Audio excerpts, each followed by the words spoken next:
بسم الله الرحمن الرحيم.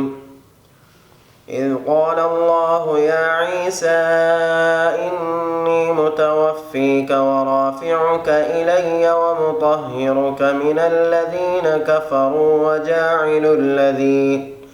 وجاعل الذين اتبعوك فوق الذين كفروا إلى يوم القيامة ثم إلي مرجعكم فأحكم بينكم فيما كنتم فيه تختلفون.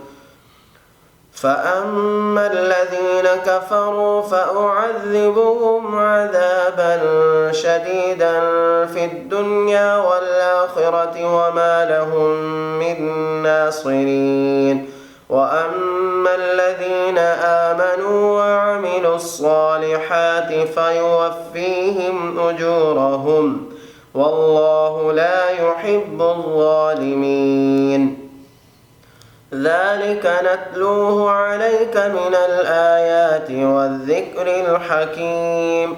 إن مثل عيسى عند الله كمثل آدم خلقه من تراب ثم قال له كن فيكون. الحق من ربك فلا تكن من الممترين. فمن حاجك فيه من بعد ما جاءك من العلم فقل تعالوا ندع أبناءنا وأبناءكم ونساءنا ونساءكم وأنفسنا وأنفسكم ثم نبتهل فنجعل لعنة الله على الكاذبين.